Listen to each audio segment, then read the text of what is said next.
Assalamualaikum warahmatullahi wabarakatuh. Perkenalkan, nama saya Muhammad Khairi dengan NIM 230402002. Jadi untuk tugas UTS pada mata kuliah jaringan telekomunikasi, saya akan membahas mengenai WiMAX. Langsung saja kita masuk ke materinya. Yang pertama itu latar belakang. Jadi perkembangan eh, telekomunikasi termasuk jaringan itu sudah berkembang sejak sebelum tahun 2000-an ya. Jadi dulu itu sudah berkembang jaringan telekomunikasi mulai dari telegraf dan telepon dan sebagainya. Jadi untuk kali ini saya akan membahas mengenai WiMAX. WiMAX itu apa? Jadi WiMAX itu hampir sama seperti WiFi ya, hanya saja WiMAX itu jangkauannya lebih luas dan kualitasnya itu lebih bagus. Jadi WiMAX itu dikembangkan berdasarkan standar IEEE ya 802.16, di mana standar ini mengacu pada kualitas transfer data sekaligus juga jangkauannya. Jadi kualitasnya itu lebih bagus di mana untuk satu waktu dia bisa mengirim banyak data dibandingkan dengan WiFi yang saat ini kita gunakan. Kemudian akan ada beberapa pokok pembahasan ya. Yang pertama itu apa yang dimaksud dengan WiMAX, terus prinsip kerjanya, terus versinya, kemudian kelebihan dan kekurangan, terus mengapa WiMAX nggak digunakan lagi sebagai pilihan utama untuk saat ini. Kemudian ada apakah WiMAX ini masih relevan atau masih bisa digunakan untuk saat ini di era modern yang sudah banyak jenis perangkat untuk mentransfer data menggunakan internet. Kemudian tujuan dari pembahasan ini menjelaskan pengertian, terus prinsip kerja, hampir sama dari rumusan masalah yang sebelumnya ya. Kemudian kita akan membahas mengenai apa itu WiMAX. Jadi WiMAX itu sebuah teknologi ya, komunikasi yang menyediakan akses broadband berkecepatan tinggi. Jadi broadband itu dia itu mengirim data dalam jumlah besar per satuan waktu. Jadi kecepatan itu tinggi dan jangkauannya luas. Sudah saya jelaskan tadi pada latar belakang ya. Dia itu dikembangkan berdasarkan standar IEEE 802.16. Kemudian dia itu dirancang untuk mengatasi keterbatasan jaringan WiFi yang memiliki jangkauan pendek. Jadi jangkauan WiMAX ini lebih besar daripada WiFi. Untuk sejarahnya itu mulai dari 2001 ya, dikembangkan WiMAX dengan standar awal. Kemudian pada tahun 2003 muncul standar IEEE 802.16A. Kemudian pada 2004 itu yang tipe D, kemudian 2005 itu tipe E, dan 2011 itu tipe M. Kemudian setelah 2012 itu mulai menurun untuk popularitas dari WiMAX itu karena banyaknya teknologi LTE sebagai standar utama untuk jaringan 4G atau generasi keempat. Kemudian di sini ada versi-versi WiMAX yang tadi saya jelaskan di bagian perkembangannya ya. Yang pertama itu yang tipe biasa, kemudian tipe A, tipe D, tipe E, kemudian ada tipe M. Kemudian saya akan membahas mengenai cara kerja WiMAX. Konsep dasarnya itu seperti jaringan seluler biasa, tetapi dia itu dirancang untuk mengirimkan data dalam jumlah besar dan jangkauannya luas.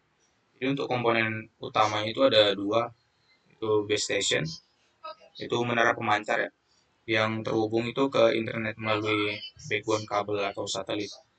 Jadi sama seperti WiFi juga ya, dia punya base station atau menara pemancarnya, hanya saja dari jangkauannya tadi yang saya bahas tadi.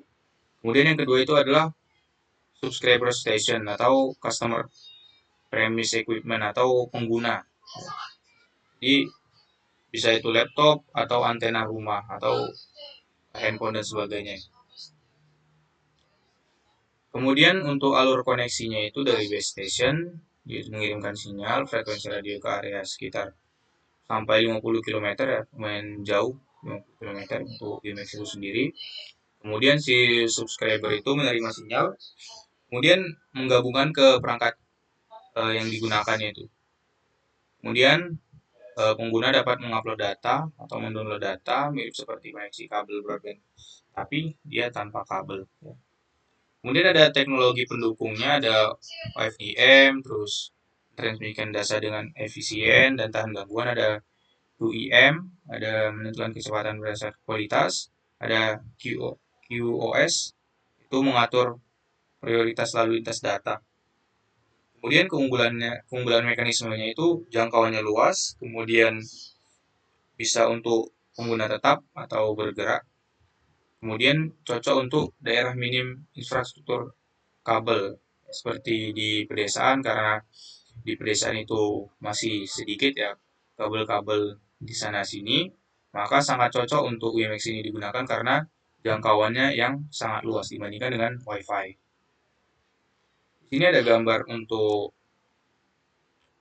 struktur tadi dari WiMAX-nya.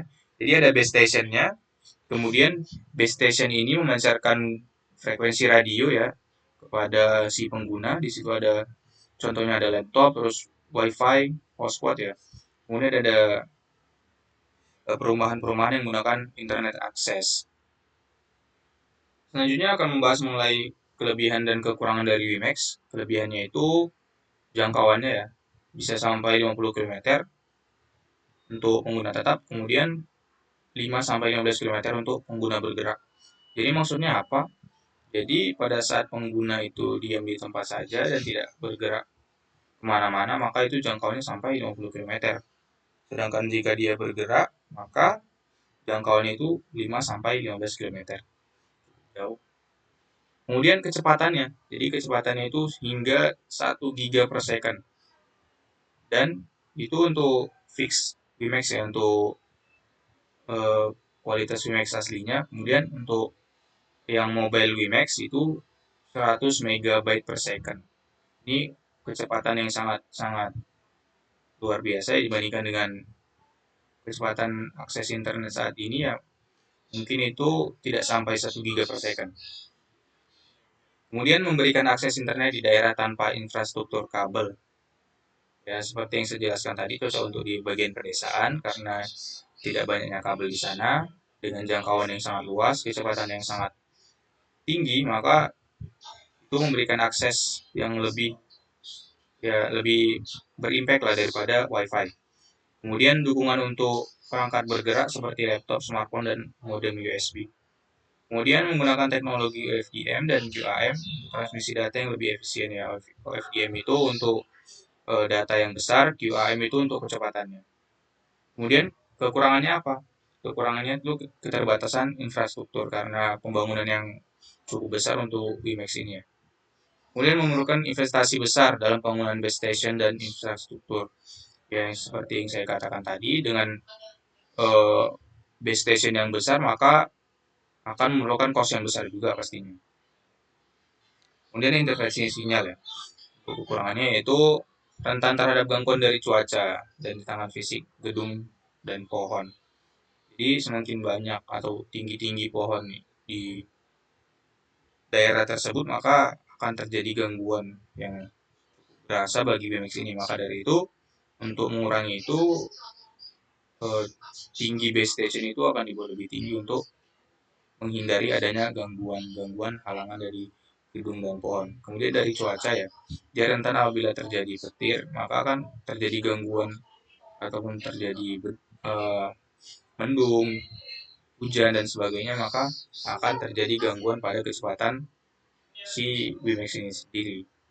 Kemudian tidak sepopuler LTE atau 5G ya, sehingga dukungan dan adopsi global terbatas.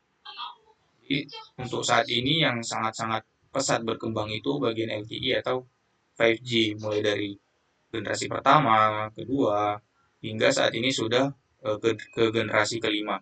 Dan kita tidak tahu sampai generasi keberapa nanti untuk jaringan ini dikembangkan. Mungkin akan ada jaringan tipe generasi ke-6 dan seterusnya. Kemudian yang terakhir itu perangkat yang mendukung WiMAX terbatas dibandingkan dengan WiFi atau LTE. Jadi untuk WiFi itu kan bisa kemana saja ya, bisa digunakan kemana saja. Di TV saat ini juga bisa menggunakan WiFi ya, dan sebagainya. Alat-alat elektronik saat ini yang dikontrol dengan jarak jauh juga kebanyakan menggunakan WiFi. Dan ini adalah perbandingan dari WiMAX dengan teknologi lain ya. Mungkin cukup jelas di sini dari segi jangkauan, kecepatan, mobilitas, penggunaan, sekaligus dari ketersediaannya. Kemudian penyebab kenapa WiMAX tidak lagi populer. Ya, persaingan dengan LTE itu udah pasti ya, karena LTE itu kecepatan lebih tinggi terus efisien terhadap apa ya, gangguan-gangguan ya. Kemudian keterbatasan ekosistem ya, karena tadi membutuhkan dana yang besar, maka kemudian untuk tempatnya itu harus butuh tempat yang lebih besar ya untuk membuat base stationnya, maka akan berpengaruh pada keterbatasan ekosistemnya. Kemudian transisi ke 5G ya, saat ini sudah berkembang jaringan 5G, maka dari itu WiMAX akan semakin tergeser karena 5G ini lebih tinggi ya, dan latensinya itu lebih rendah. Latensi itu gangguan, tahan terhadap gangguan, robust ya, tahan terhadap intervensi dari lingkungan, cuaca, dan sebagainya. Kemudian biayanya, karena base stationnya besar, kemudian banyak pertimbangan dari komponen-komponen itu sendiri, maka biayanya itu akan lebih besar. Hal ini menyebabkan WiMAX itu nggak lagi populer.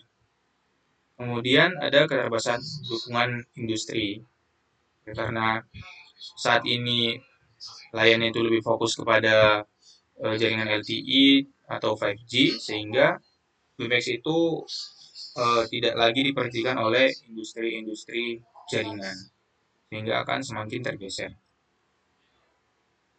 Kemudian akan membahas mengenai relevansi ya, apakah WiMAX ini masih relevan digunakan untuk saat ini. Oke. Kemudian untuk membahas relevansi ini, saya membagi menjadi 3 ya. Yang pertama itu penggunaan untuk saat ini. Saat ini itu masih digunakan ya di wilayah-wilayah terpencil, karena adanya keterbatasan infrastruktur kabel, maka digunakan WiMAX ini. Hanya saja jumlahnya itu sangat sedikit. Kemudian yang kedua itu beberapa negara berkembang masih menggunakan WiMAX sebagai solusi akses internet murah dan cepat di wilayah yang sulit dijangkau, karena ya masih berkaitan dengan poin yang pertama tadi ya, karena di wilayah terpencil kabelnya itu tidak banyak, maka masih digunakan untuk wilayah-wilayah yang sulit dijangkau karena jangkauannya besar. Kemudian setelah penggunaan terkininya, kita membahas mengenai tantangannya. Dari segi tantangan, yang pertama itu kompetisi dengan LTE dan 5G, lagi-lagi persaingan antara LTE dan 5G ya, yang lebih cepat dan lebih efisien. Kemudian keterbatasan ekosistem perangkat yang mendukung WiMAX. Dan yang ketiga itu ada bagian kesempatan. Ya. Niche market di daerah dengan infrastruktur terbatas masih menjadikan WiMAX sebagai alternatif yang layak. Ya, ini masih punya kesempatan ya untuk WiMAX ini digunakan, karena saat ini pembangunan infrastruktur itu belum merata dan masih ada daerah-daerah di bagian terpencil itu yang masih membahas mengenai penggunaan terkini tadi ya, keterbatasan kabel. Maka masih ada kesempatan untuk WiMAX ini digunakan. Kemudian kesimpulannya adalah WiMAX itu merupakan teknologi jaringan dengan jangkauan luas, kemudian kecepatan tinggi, namun karena terbatas oleh infrastruktur yang mahal, kemudian adanya persaingan LTE dan 5G, maka WiMAX itu juga tersingkirkan ya, walaupun masih digunakan di daerah-daerah kecil. Meskipun tidak lagi menjadi teknologi utama, WiMAX masih relevan di beberapa daerah terpencil yang bisa digunakan untuk solusi broadband tetap atau jaringan cadangan. Kemudian yang ketiga itu adalah standar dan versi WiMAX terus berkembang, tetapi keterbatasan perangkat dan ekosistem membuat teknologi ini tertinggal dibandingkan dengan LTE dan 5G. Jadi WiMAX itu masih terus berkembang ya. Hanya saja karena keterbatasan perangkat ataupun komponen-komponen yang saat ini lebih support ke LTE dan 5G, maka perkembangannya itu sangat lambat dibandingkan dengan LTE dan 5G. Kemudian akan ada saran saya untuk perkembangan WiMAX ini ya.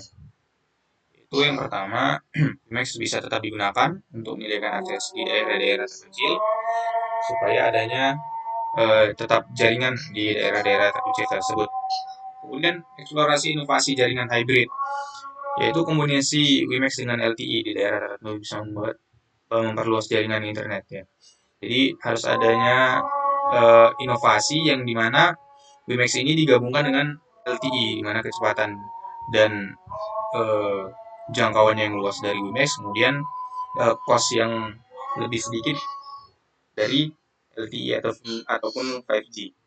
Kemudian yang ketiga itu fokus pada akses broadband tetap.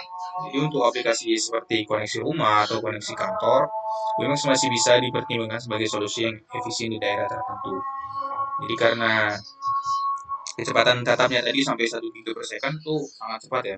Maka dari itu menurut saya WiMAX itu harus lebih fokus kepada pengembangan pada fixnya atau tetapnya, karena kecepatan yang sangat luar biasa kemudian jangkauannya yang sangat luas, maka masih bisa bersaing dari LTE dan 5G dari segi akses broadband tetapnya. Kemudian ada pertanyaan yang pertama itu apa perbedaan utama antara WiMAX dan Wi-Fi? Kemudian bagaimana cara kerja WiMAX dalam menyediakan akses internet? Kemudian bagaimana WiMAX dapat digunakan dalam kombinasi dengan teknologi lain seperti LTE ataupun 5G untuk memperluas jangkauan internet. Kemudian yang ketiga itu adalah bagaimana WiMAX 2 atau tipe yang M berusaha bersaing dengan LTE Advance dan mengapa akhirnya WiMAX 2 tidak berhasil menggantikan LTE dalam banyak penerapan. Baik, yang untuk soal yang pertama, perbedaan utama antara WiMAX dengan Wi-Fi ya. Jadi WiMAX itu jangkauannya lebih luas, kemudian dia itu hanya digunakan di daerah terpencil dibandingkan dengan Wi-Fi yang jangkauannya itu terbatas. Maka Wi-Fi itu banyak digunakan untuk daerah-daerah perkantoran yang khusus digunakan untuk kantor tersebut ataupun seperti di rumah juga ya. Banyak rumah saat ini yang menggunakan Wi-Fi karena jangkauannya yang sangat kecil, maka dia tidak butuh untuk sharing-sharing ke tempat lain. Maka dari itu Wi-Fi sangat kompatibel untuk digunakan di rumah dan kantor dibandingkan dengan WiMAX yang sangat-sangat luas jangkauannya. Kemudian soal yang kedua, cara kerja WiMAX menyediakan internet ke daerah yang tidak terjangkau kabel.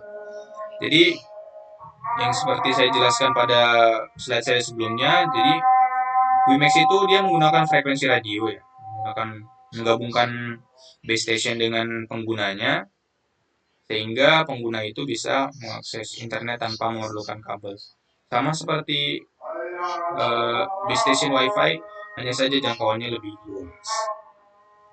Kemudian yang ketiga itu bagaimana WiMAX dapat digunakan dalam kombinasi dengan teknologi lain seperti LTE ataupun 5G untuk memperluas jangkauan internet. Jadi untuk menggabungkan antara WiMAX dengan 5G itu caranya itu antara lainnya itu hal ini mencakup backup ya konektivitas atau sebagai jembatan untuk memperluas jalan sinyal LTE ke daerah yang sulit dijangkau. Jadi WiMAX itu digunakan sebagai cadangan apabila si LTE dan 5G ini tidak mampu menjangkau daerah-daerah yang sulit dijangkau. Kemudian yang terakhir, bagaimana WiMAX 2 atau yang tipe M itu bersaing dengan LTE Advance dan akhirnya tipe M ini tidak lagi berhasil menggantikan LTE dalam banyak penerapan. Ya, bagaimana caranya ya? Maka untuk bagaimana caranya itu karena